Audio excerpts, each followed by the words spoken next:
Кыргыздарда билесиздер, мед институт жайгашып атат азыр. 22-23 окуу жылында 22 студент болгон экен. 23-24 окуу жылында 63 болот.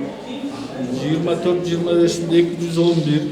Анан быйылкы 25-26 жыл менен 419 студенттер булар айтып атат, бирок до конца келе элек деп атышат. Ошондо жалпы общий ушул 5 жылда, то есть 4 жылдагы эмеси боюнча 669 студент.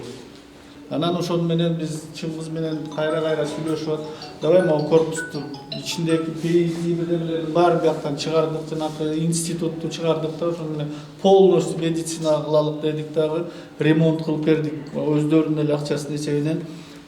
Сыртты корпусту сыртын көрүп атпайсыздар, вот кийинки эмеде этапта могулар оңдолот, бирок сырты кадимки ачыла түштү эмелерин коюп. Мына могу фойенин өзүн деле караңыздар.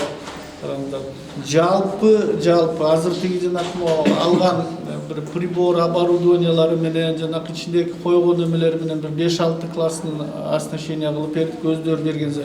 Единственный жанагы эмне прибор өткөндө акыркы пирогол столу калды, аны баары бир жакында алып беребиз, потому что ал болмоюнча болбойт экен, жана аккредитациядагы келгендер неужели ошонусу жок кантип окутуп атасыңар дегенге чейин айтып. Азыр эми калганын чыңгыз өзү жана жасалган кабинеттерди көрсөтүп чыксын.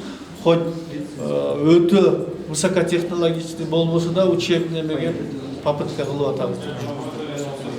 Физиология даярдадык, паковали, да? Анан кийин условия шарттарын түздүк полный. Жакта жана холодильник бар, новый эмелерибиз. Like bacteria, virus, fungi and parasites. Болезни, как они действуют на организм, вот это термостаты и вот эта водяная бочка, на которой они могут проводить опыты. Также здесь будет микроскоп. Как мы рады вообще. Как мы рады. We have compound microscope here, so thereby showing we have high quality.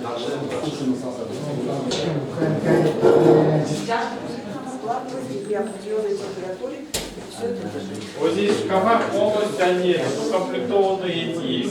Часть посуды, но вторая часть вот уже хорошая, сертифицированная, сошли.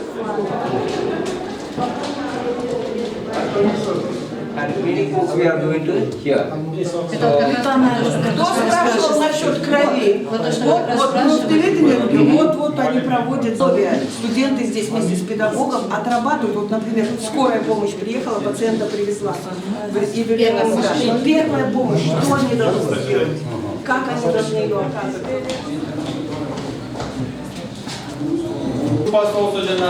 Виртуально görüp jana açkiler менен детализировать көрсөтсө болот да. Information about legs. Yeah, using this we shall isolate the leg, and this one is the right leg. So isolate the legs and study the features of the legs. So with the muscular system, you can see the heart is protected by this bone.